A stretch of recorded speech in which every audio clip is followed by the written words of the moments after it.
Good morning, everybody. Welcome to the OK Grognard Show. It is Tuesday, June 2nd, 2020, 9:30 a.m. Central in beautiful Lake Geneva, Wisconsin. It's a cartography and world building day. And today we're going to take a look, because it's the beginning of June, at the work of Dyson Logos. Here's a little detailed screenshot from his Patreon page. Dyson Logos is creating hand-drawn maps for fantasy RPGs, and he has 927 patron supporters on his Patreon. That's amazing. And taking a look at something he posted yesterday, just over 16 hours ago, publicly posted on Facebook. If you were one of my patrons, today you would be getting to vote on which maps are being released under the commercial license this month. Personally, I've been a Patreon supporter of Dyson for almost 5 years now. I have a budget. I do $5 per map per month, but I cut it off at 2. He generally does 2 commercial ones. And that's really what my interest is, so that's really where I'm supporting him. And he's aware of what people are looking for when they become supporters of his, because they tend to pick the same stuff up and mention stuff when they do. And they are clear about what their interests are, so that if he's got some free time and he's producing in a certain direction, he goes in your direction, if you're lucky. He's a busy man. Aside from the stuff he does for free and in deference to his Patreon, he also does freelance work with companies as big as Wizards of the Coast. So he's got a lot of RPG freelance irons in the fire too, but it doesn't, or I should say rarely has ever affected his release schedule for his Patreon or his work. And I don't know that it actually has ever. I've recalled a couple of times where he's mentioned he felt he was under the gun to get stuff done, but I don't recall it actually being late. I think he was just venting on his way to success. So there you go. Tomorrow, he says, which is today, you will be getting the Backstage Pass zip file with all the maps being released in the month of June. Now that's pretty impressive. He releases a lot of maps. The fact that he is ready to go at the beginning of month for the month, he's not playing catch up. He's not making promises that he's scrambling to fulfill each time and affecting his work in some way. His deadlines are ahead of the schedule needed to satisfy his Patreon. I don't want to say obligations. Promises is probably a better word, since if he had to shift gears or wanted to shift gears, it's up to us if we want to keep supporting him. Probably he would shift gears in a way that would be beneficial. He's made a couple of changes to his Patreon over the years I've been supporting him, and I've always found them to be upgrades. He goes on to say in this post yesterday, just over 16 hours ago, plus you would have access to 9 patron-only releases, including the Dyson patterns, the new version of Dyson's Delve, and massive hex mats for the fantasy trip. So yeah, if you were part of that monster Kickstarter for the fantasy trip, here's a guy right here who's a third-party supporter of some great maps for the fantasy trip. There's a lot of stuff out there. There are a lot of hex maps. Um, there aren't anywhere near as many hex maps available for the fantasy trip in the right size, in the right style that are available for, with the kind of flair and flourish that you'll find from Dyson's maps. And when a guy's going to put out stuff for a reprint of a game, that's fantastic. It's great to see support for a resurfaced old school game. Dyson's Delve, huge mega dungeon kind of a thingy. Not as big as the one he's working on now, but seven levels, I think. It's solid. It's a good solid compared to the little tombs and scraps and scribs we see here and there that are dungeons today. This is an old school 7-level stacks of levels dungeon that he put out some time back, and he's updated. He redid all the maps at one point. He tweaked some of the filler stuff, some of the and I say filler, I mean delicious, wonderful filling of the dungeon. I don't mean it's just fluff. I mean he's got encounters all set up. He's got essentially little ecosystems within the dungeon itself. I've run a few levels of it to boost some PC levels when I was running a campaign not that long back, and the PCs really needed to be a couple levels higher to withstand what area they were going into, so I kind of threw something down in between them and where they were going that they couldn't resist. And several sessions later, they had mopped up what was in this place, and in the process, picked up some valuable items and treasure, as well as gained quite a bit of experience. So, Dyson's Delve, it's a good little thing. This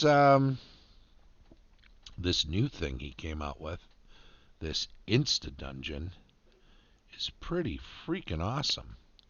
I don't know if anybody has seen this thing in action.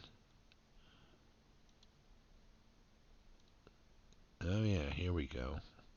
Alright, you know what I'm going to do? Give me just a second. I'm going to pull up a video.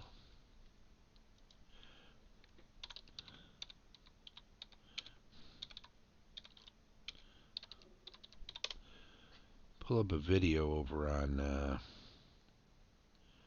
YouTube that he recently made. This is his Insta Dungeon video. Let's pull that up over there. Whoops, can we do that? Is it going to just be all over the place? Well, let's try it. Hopefully it'll show up nice enough. Whoop. Come on, baby. There you go. There you go. So he just did this little video, it's soundless, video demonstration to show how his Insta Dungeon works. It's essentially different layers set up to be used most easily in Photoshop, where you can set up a couple of brushes and some layers and essentially go to town and create Dyson Logos style dungeons. And of course he's doing this a lot quicker than most of us would be able to do it, and he sped up the video a little bit. But can you imagine sitting down for a half hour and turning out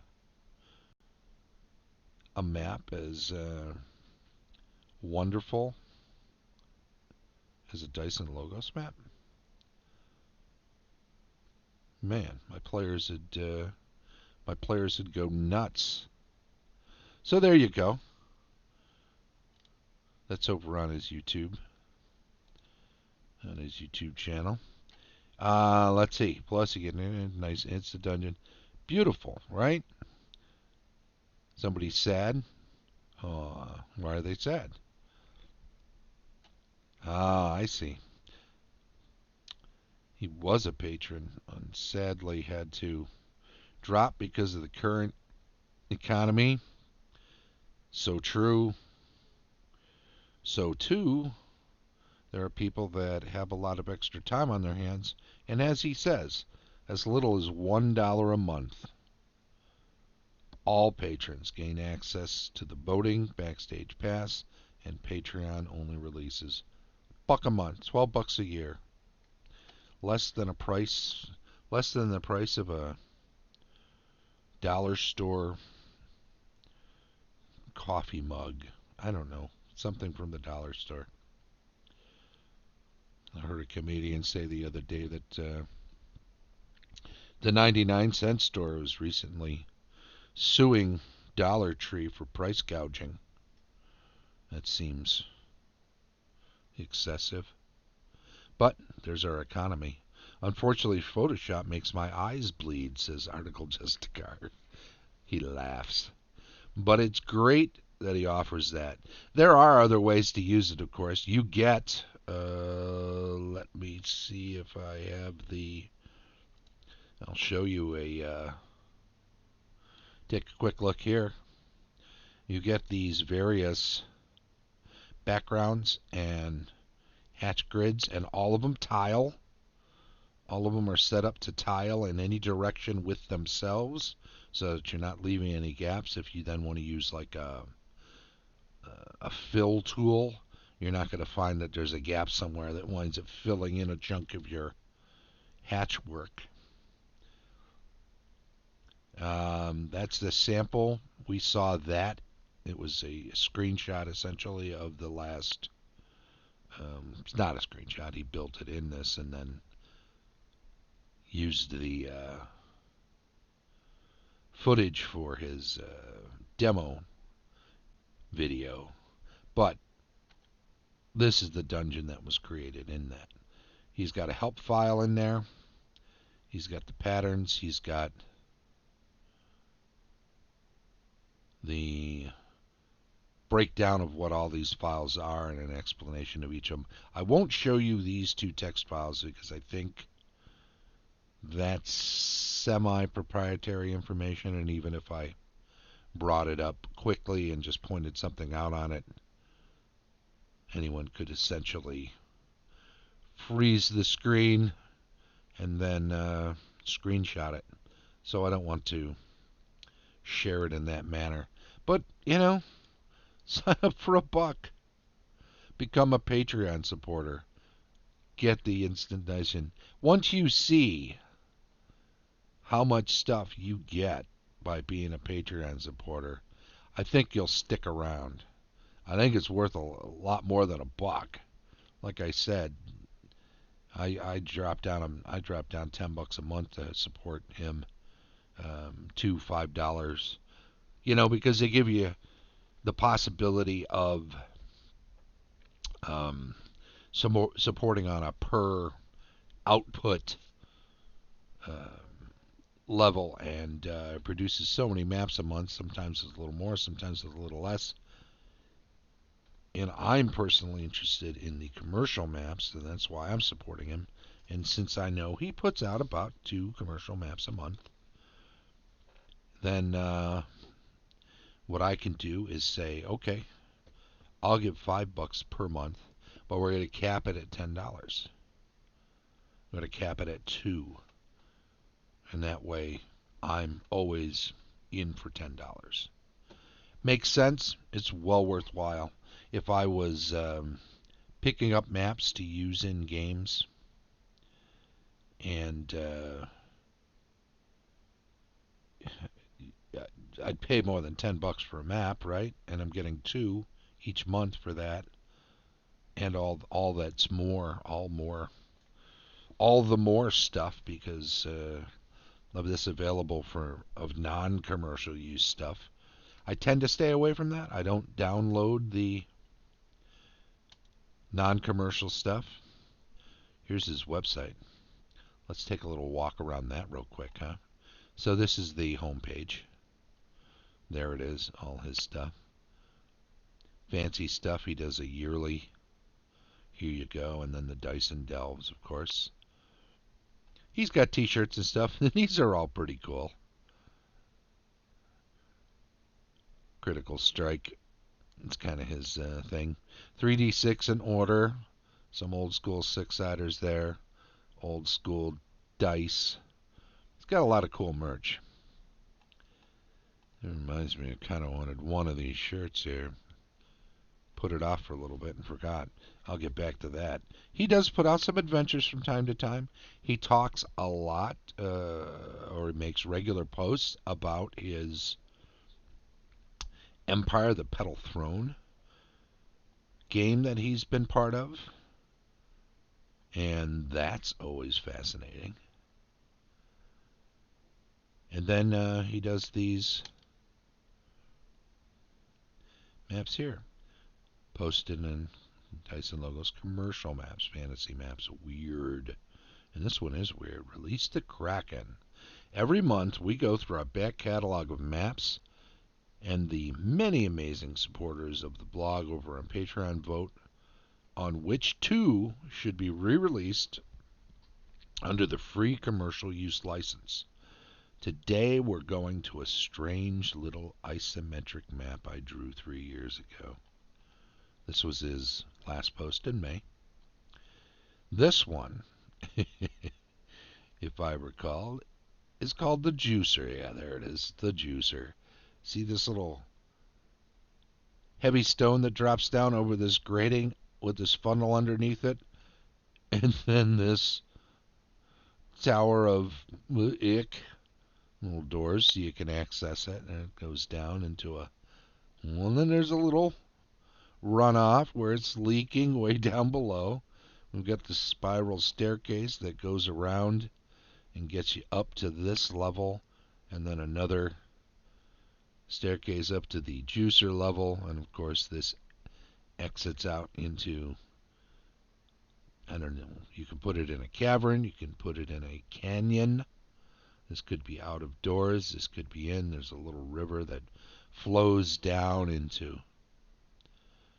a pit, a drop-off waterfall right there.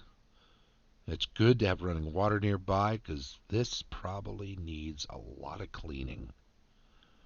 What do we got down here? Are those skulls? Let's open that map up. Let's have a closer look. And these are big PNG files. These are not small. Let's bigify that so we can see. Oh yeah, look at that.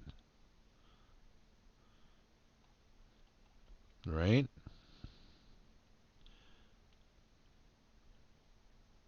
DysonLogos.com. So these are high-res images of his wonderful drawings. And you can see how beautiful this thing looks, old school wise. So what's with all the spikes over here? And what's with what looks like sluice holes? I'm not sure. I think we got to double check his description back on his website. So we'll read through that real quick because it's so cool. Diabolical. It sure is, right? What's drinking the juice from that thing? That is a great question. Let's see if he answers that question. Obviously, as DMs, we can have it be anything we want, but let's see if he has a suggestion. A clever contraption using the water pressure of the underground river next to it. Oh, I see. For raising and lowering. Okay. We don't need to see how that actually works. It's enough of an explanation, and if somebody wants to foil it in some way, we can say that they do. We did discover that the main chamber of the juicer could handle 16 myconids easily. And if you had someone to really pack them in, it would probably juice 2 or 3 dozen at a time. Well, that's disgusting. Honestly, and with how foul myconid juice tastes, I'm sure it was used for something else when it was built. One of the local pet claims it was used by ithalids to juice large quantities of brains. But it boggles the imagination that anyone, it's deftly avoiding the pun there, boggling the mind, right? That anyone would have that much gray matter at a time to juice. And Jortex points out that flayers would have used vertical shafts to travel up and down instead of the twisting staircases of the juicer. But there's a market for myconid juice. Supposedly, it is important both in curing olive fungus infections as well as for making some more bizarre hallucinogens. Okay, it's true. They are mushroom people. So here we are, deep underground, running myconid slave pens and the juicer. Sometimes I start doubting that we are still the heroes of this story. There you go. Are we the baddies, he's asking? Fair enough. A feeding tube for a clan of toothless vampires. Dyson is my kind of people. So true. So true, right? Our kind of people. So there you go. That's just the second most recent. Go back. Insta Dungeon collection is now live. So we put this all together. There's that demo thing video we watched earlier. Different styles. So these are different background styles, different hatching styles to show off the same map. So whatever your preference, but you got 5 there available exclusively to supporters of my Patreon campaign. And what a great idea. Now this is a non-commercial item. You can't use this in commercial products, but this is fun for putting together quick maps and doing that sort of thing. Let's bop on back. Here's another post from just before that, the 28th. We're going back day by day here. This is a non-commercial Fantasy Maps post. Pretty neat, right? So he's doing all sorts of non-commercial stuff too. If you're just looking for stuff to use in various campaigns. What do we got? Contact and copyright. So if you need to get a hold of them, easy enough to do.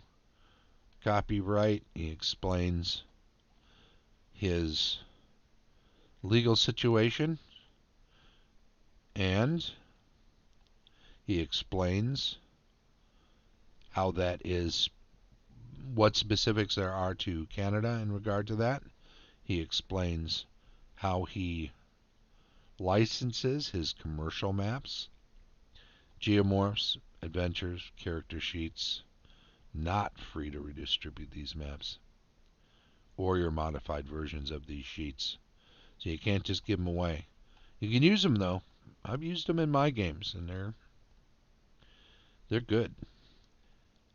Characters, here's some stuff. He did characters from a bunch of different games.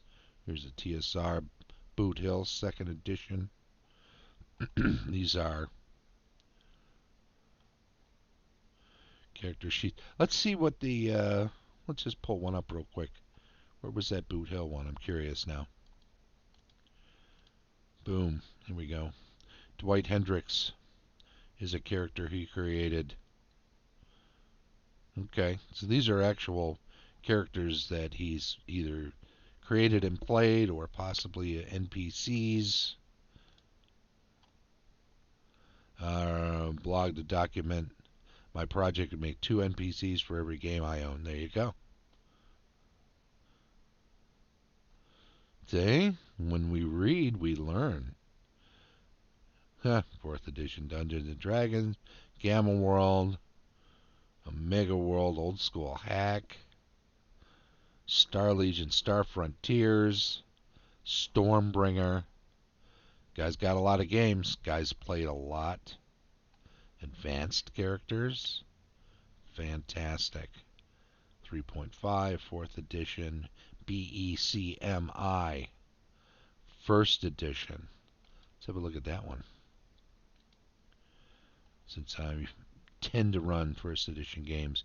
Back in the old days, it's often seen that a player would bring a character from one campaign to another, playing with a variety of DMs. The character that I most often did this with was Thufar Ironhelm, my second AD&D 1E character, and the one who lasted the longest. Let's scroll on down. 810 Fighter Thief Dwarf. Okay, that's a long time. A combined total of a little over 400,000 experience. Yep. 1882 strength. Yeah, he's tough. Big wisdom for a fighter thief. Big constitution, big charisma. Oh, man, those stats. Well, you know, he may have gotten some wishes. He may have done some crazy stuff. Mostly +1 stuff here. Plate, mail, shield, longsword. Interesting. +2 battle axe. There you go. Amulet. There's a +3 battle axe. It's got a spirit thing inside of it. So the swords and the daggers and the such. Those are just, oh, and another battle axe. Man, this guy collects them, huh? But you know what? 18 levels of character. You get a lot of stuff. You build up a collection. So there you go. That's his characters. Downloads. A flask full of gasoline, character sheets, Dead Earth resources, geodesic gnomes, house rules. He's got some of that there. Here's all the maps. Separated also by commercial maps, some tutorials in which he'll help you stylize your maps, much like he does. Cities and towns, inns and taverns, multi-page dungeons, geomorphs, vertical morphology, and some stuff Kevin Campbell. Here's the Zero Barrier 2014, 2015, 2016. The Dyson Delves are over there. Dodecahedron, and Magical Theorems and Dark Packs. I don't think I've ever checked that out. I'm not going to do it now. Go see it for yourself. Palance the baby. How are you? We'll add you in there. Hey, if you haven't done it,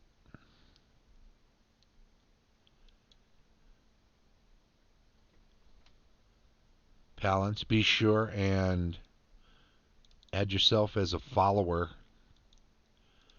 to this account, because we do a weekly drawing, and all you have to do to be eligible is to be a follower and chime in, as you've already done, to the stream chat during a live stream.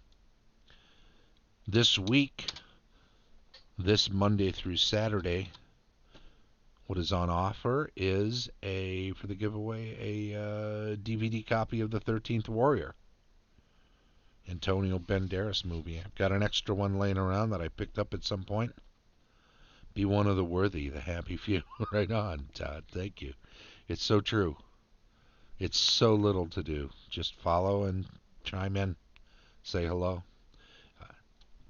It's that easy. And let's see. Oh, yeah, we're still on that page there. What else? We were going to look at something. Oh, well, you know what? I'm going to pop over the commercial maps page. And I'm going to have a little look here. And as you can see, look over here at the scroll bar on the right. Whoa! Look at how many. It's crazy. It's crazy. There are literally, and you know, 2 a month, 5 years I've been a supporter of his. That alone means there's 120 maps here. And there's more than that. Right? 2 a month, 2 times 12 times 5, 120. Yep. Math. I learned that during a D&D game. That math. How to do math. We've got inns and taverns. We've got dungeons. We've got towers. We've got these barrow mounds. So that's like a dungeon split up into a bunch of hills, right? Essentially. He messes around sometimes with odd things like, let's go a little off the grid. Let's skew a few things. Let's see what happens when everything doesn't quite line up and you got to map and not get lost. Ale house. I think he does a tavern every month. A tavern or an inn. So that's one thing that you get lots of in regular ones. Every now and then he'll color a map, which is neat. I asked him once if his town city mapping style was meant to be reminiscent of Harn from Columbia Games, and he said he was influenced by it. It has a familiar look. Just finished making the level build for my Redeemer Champion for Pathfinder 2e, so I decided to come watch. Oh, nice.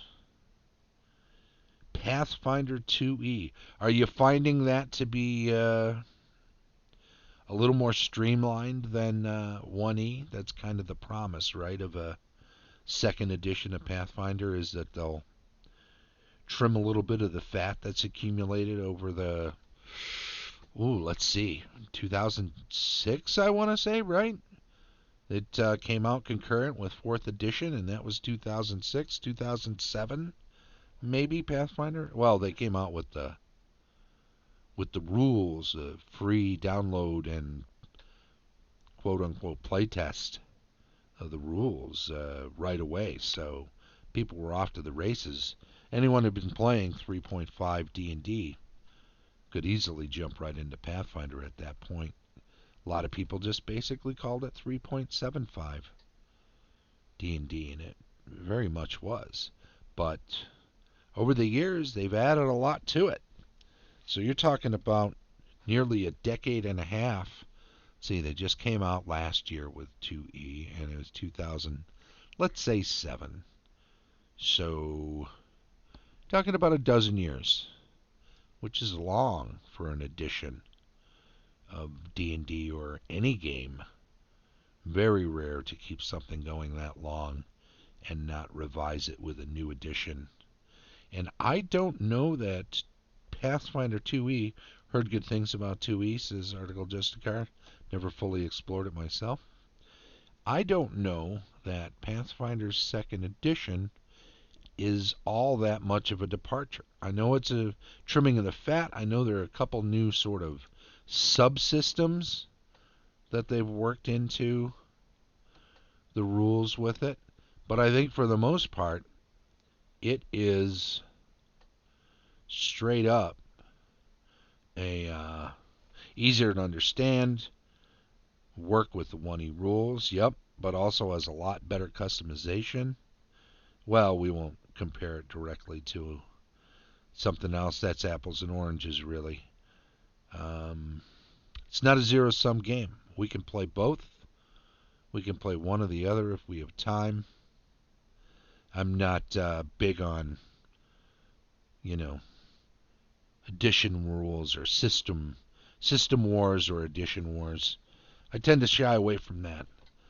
Maybe it's because I've got so much time to play that I could play every system in the world and not need to compare them to each other or force one in my dialogue to be better than another. So, no big deal. I've been at this a little while. Started with original D&D in '74 and have played hundreds of different RPG systems over the years. I still mainly play first edition D&D, but when I get out to a convention, I jump in just about anything, provided it doesn't require me. If I don't have a book for the system, and the people at the table are going to be playing using books and they want rules, people that understand the rules very well, I won't sign up for it. But as long as they're okay with people coming and sitting at the table and taking the simplest of characters and using pre-gens and jumping in and trying a system out, there are not many things I haven't tried. Still play all three. Also trying to get into Wrath and Glory. Oh yeah, there you go. What what's attracting you to Wrath and Glory, if I can ask? Because I'm curious. I like to run Homes, BX, 1E, and 5E. Pretty much open. Yep. There you go, Todd. Never heard of Wrath and Glory. Okay. It's Cubicle 7 Warhammer 40k RPG. It is, and I'm just looking it up right now. It's fairly new. First published 2018. Pool of D6s. Who doesn't love a big handful of D6s? God love them. I just grabbed a bunch from 66 Studio, from our buddies Cosmo Joe, because I just wanted some dice. Let's see. 66 Studio. There we go. I picked up some of his nifty dice. We're going to take a break from Dyson here to check out some dice that I bought. I picked up some of these 12-siders from Cosmo Joe, right? Happy faces. Mood die, right? Weather die on the opposite end, the light blue, cloudy looking thingy. You've got your treasure die, coins, gems, items, and you've got your trap die, which is pretty neat. There's a spear coming out of a hole and sticking in a guy. There's a scythe or battle axe chopping off a guy's head from the ceiling. So that's all pretty cool. And what else did I get? I wanted some of these magic missile dice. These are pretty cool. So I mainly use jumbo dice from Kaplow because they're easy for me to see and I've got bad eyes. But when I get specialty dice, they are whatever size they are. And these are pretty cool. Now, because these other colors are close enough to colors of the jumbo dice I have, then the teal was not. I got 5 of these D4 numbered 2 through 5 instead of 1 through 4 in the teal color so that they'd stand out. I can pluck them out of my dice bag, pile, dice, whatever, very quickly and easily. Also, I grabbed, and he's got all sorts of pins on here, rainbow dice. He's got these fancy frost dice, socks of elven kind, socks of speed. This is cool. He's got these little terrain things, and he's got the boats, box of dice, a big old thing. Oh, what else I got was fireball dice,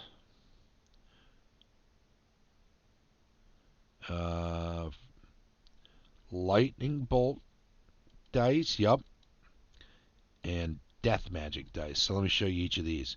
Here are the fireball ones. You can see there's a 2, 3.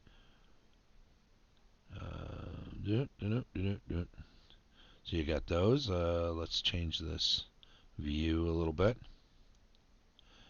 Get them all pointed the same way. But fireball graphics is on the D6 side, which is what you want, right? It's a high one. Also, very cool, lightning bolt dice, again on the D6 side. Those are nifty. And then, oh, wait. That's not what I got. No, I got the darker ones because, yeah, the lightning bolt ones feel a little darker than this. They're more like, there's a lot more of the dark than the light in the ones I got, which is good for me. I like that. And then I got a bunch of these because they're just cool. Death Magic dice. And I got 10 of each of these specialty D6s, 5 of the D4, and 1 set of the special GM's D12 set. So those are all nifty. Anyway, that was a commercial break. You like those, huh? D6, that's the guy organizing Phoenix Con, isn't it? It is. Yep. If you are on Facebook and want to check that out, just type in Phoenix Con. He's essentially getting the rumblings together for a convention for once we get on the other side of pandemic land. Phoenix Con, an apt name. He is a fellow also who does a one of those life-size dungeons where you go in room to room, solve things, and go around, and people are cosplaying, and you go in with a team and deal with the various encounters within. Lots of fun. He did it last year for Gary Con, and just kind of a small sample thing because he was just starting to try it out and wanted to put it on its feet, check it out, right? And it went really successfully. It was packed. So he had a much larger one planned for this year's Gary Con. It was all set to go. It built all the sets, built the dungeon, had a bigger space by far, set up or ready to be set up at Gary Con. And then, of course, pandemic. So, really, yep, Cosmo Joe. It really hurt that that didn't happen. Hurt them, of course. It hurts everybody because it's a thing. So anyway, I thought these were some dice, some of which I was planning at some point to carry in the store. And I had originally thought, well, when I get them for the store, I'll just buy mine from the store, and they'll be good to go. That way I could bulk up the order a little bit. But with all this happening, I thought, nah, pull the trigger. Just buy the dice. Get the dice you wanted to get, and that'll be good. So here we are talking some more about Dyson Logos. As he says, as little as $1 a month if you want to be a Patreon supporter. Mark, who's currently laid off, just like myself. Every dollar's got to go supporting the family, no doubt about it. 100% understood, says Dyson.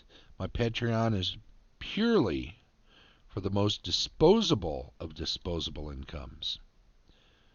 So yeah, he's not gonna give you guff if you sign up and you're a Patreon supporter of his for a little while, and then you gotta step back and go a different way for a little while because of funds or whatever. You get on board, you ride for a while, you hop off at a stop for a little bit, take a break if you need to, jump back on again. That's how these things work. Commercial maps. Boom. Big old things. These are like the geomorph style things, so each one of these can be switched around and put up against one of the others. Notice there's 3 different sizes. Single square, double square, 4 square, 4 square, double square, double square, double square, single, single. And this is not the configuration they need to be in. These are not hallways between them. You cut these out and you just shove them right up against one another. So sometimes you get dead ends, sometimes you get, and you run it. Another tower with a dungeon underneath it, or a 2-story building in any event. Another dungeon crypt, always cool. There's a nifty looking kind of funky tower. What do you think lives in the pillar of Ingesage Lore Master? Well, I think a Lore Master does, right? according to him. But put anything you want in there. Some of these dungeons, a little tower, dungeon underneath, pretty nifty. Is this one I used? No, I didn't use this one. Similar to ones I used, though. Grable's. Maybe I did use this one. Oh, I certainly did. No, I did not. I take that back. Cool. More towns, more cities, different sizes. Metropolis. Good sized city there. River running through it. More dungeons. There's a hex map. Another inn, tavern, village. So tons of stuff there on the commercial maps, and I'm barely scratching the surface. Look at this scroll bar on the right. I'm barely into this. He's got all of these sewer sections. He's got a whole series of those that you can use to put together your own connected sewers underneath the city and such. And just a myriad of different, slightly different takes on his own style. Let's put it that way. He's very good at breaking stride, doing something a little bit different. Here's a tavern I used, and I actually flipped it, took the outhouses, put them in this other spot, right? Because you can modify these maps any way you want. And I wanted that to fit a building that had an L shape, more like that, that matched the town map that I was using from his too. Anywho, we're well on close to the hour, so I want to move this along a bit. Like I said, there are just a ton of commercial maps, and this is just a drop in a bucket of the number of maps he does overall and releases for free. So if anybody's earned your support on a Patreon, I gotta say, I've got one too. You can always go and support me too. You don't need to, though. I'm not really looking for support right now. I've got irons in the fire for stuff to release, but now you're getting a view of what you would see if you were a supporter, because I'm a supporter. So it's a little bit of a look behind the scenes. I won't pop any of the continued readings. I won't download anything while anyone's here, but I will give you a little bit of this view. I love maps like this. He decided to put a little sickening green slime all over the place. Boy, I'll tell you, when you look at his maps,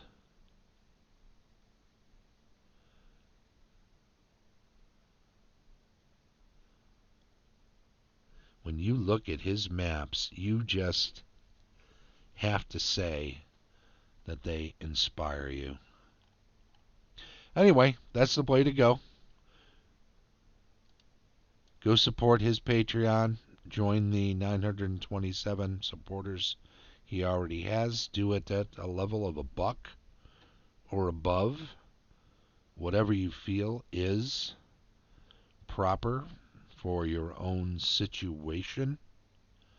And just know that you are, no matter what you support him at, you're going to be getting yourself a sweet, sweet deal and helping out an artist who does a lot of good work and just keeps it coming.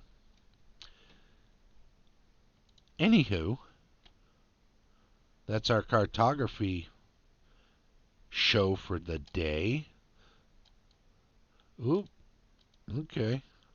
We got to get back to, what do I want to show you?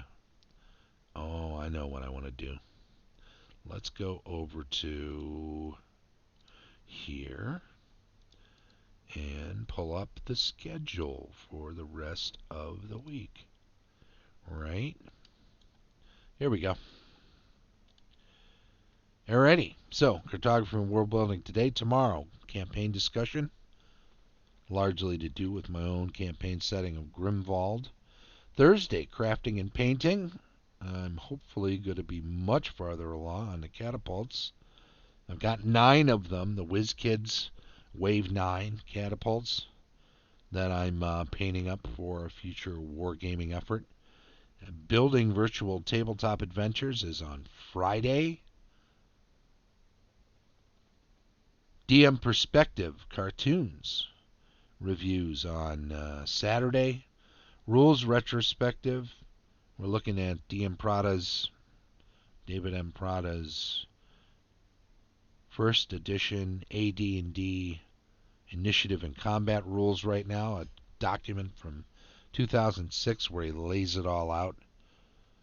Version 2.2, DM Prada, Prata. You can find that and download it from any number of places. Weekly news and giveaway. Next Monday, we'll be giving away 13th Warrior DVD. And if you are a follower of the channel and during the stream, let me give you a heads up. Chime in. Do so right now. If you're here and you're lurking, as long as you're a follower and chime in to the chat stream, you will be automatically added into the giveaway, which is nice. Yep, there we go. I just got to make sure a couple of you that are here are in there. Very good. Got you on my list. Thank you very much.